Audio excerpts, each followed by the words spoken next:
Welcome to Justice Lab's Article 70 Pre-Chamber Mock Hearing, brought to you by the ICC World Affairs Council of Austin.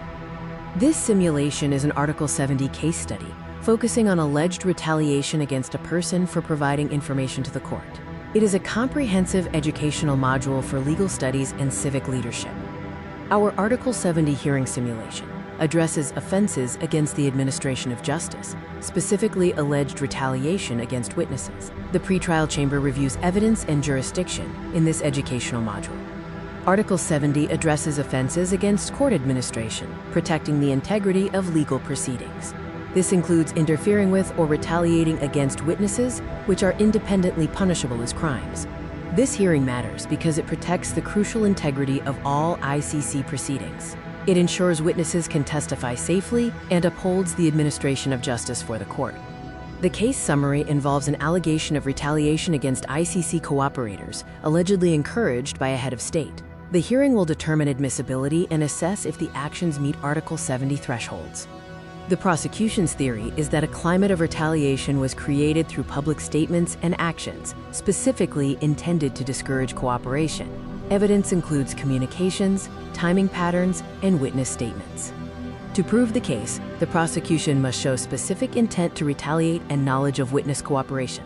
A clear causation link between retaliation and cooperation must be established, demonstrating actual intimidation.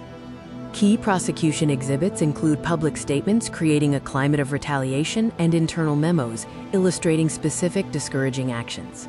Witness declarations confirm intimidation and fear. In summary, the prosecution contends public statements created a dangerous climate of retaliation. Actions were intended to discourage court cooperation, supported by evidence, including timing patterns and witness declarations. Again, the prosecution must prove specific intent for retaliation and required knowledge of cooperation with the court. They need to show a clear causation link and actual intimidation and impact on witnesses. The defense argues the head of state had no intent to retaliate, viewing public statements as political speech, not legal directives. They contend there is no causation link and challenge the credibility of prosecution witnesses. The defense maintains the head of state lacked specific intent, which Article 70 requires clear evidence of. They argue actions are protected under legitimate domestic legal authority and public statements are political speech. Key defense exhibits include official communications explaining all government actions, legal opinions supporting them, and advisor testimony confirming a lack of specific intent. Political documents provide context for statements. Prosecution witnesses include a former staff member providing inside testimony, a security official addressing threats, a civilian witness confirming intimidation, and a communications analyst interpreting public statements. Defense witnesses include a senior advisor confirming lack of intent and legal counsel supporting government actions as lawful. A communications director provides political context, and a security liaison addresses domestic concerns. Exhibit A, the timeline, statements and cooperation, shows public statements preceding cooperation dates. We analyze patterns of causation and coincidence, suggesting a climate intended to discourage witnesses. Exhibit B contains fictionalized internal memos that illustrate actions to discourage court cooperation. Students must evaluate the defendant's specific intent and analyze the redacted content for signs of retaliation.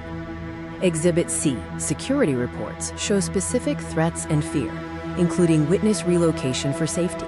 Students must assess the credibility of all reports and analyze them for evidence of actual intimidation. Exhibit D, defense submissions. Political documents frame official government actions, allowing students to analyze contrasting legal and political narratives. We compare the prosecution and defense theories of the case. The Article 70 elements require proving specific intent, knowledge of cooperation, clear causation of interference, and demonstrating actual intimidation or obstruction in retaliation against witnesses. The burden of proof requires the prosecution to establish substantial grounds for all allegations. Students must identify the elements of this burden, which the defense challenges through evidence of intent and causation. The pretrial chamber does not determine guilt. It focuses solely on the admissibility and sufficiency of all evidence and jurisdiction. This chamber also reviews procedural requirements. The hearing commences with the prosecution opening, followed by the defense response. Judicial questions follow the review of witness summaries and exhibits, and the hearing concludes with final closing submissions. Students will practice essential judicial questioning skills, focus on assessing evidence, supporting specific intent, evaluating witness credibility, and determining if the facts meet the Article 70 legal thresholds. Justice requires courage. It is a living practice where students learn to shape the future by becoming active thinkers. The protection of justice occurs when power and accountability collide. The judicial question set assesses key evidence and testimony. Judges must determine if specific intent is clear, assess witness credibility, and decide if Article 70 criteria are met to proceed to a full trial. Key takeaways include understanding that Article 70 protects court integrity. Specific intent and causation are essential legal elements. The simulation emphasizes witness protection, and that justice requires courageous assessment of evidence.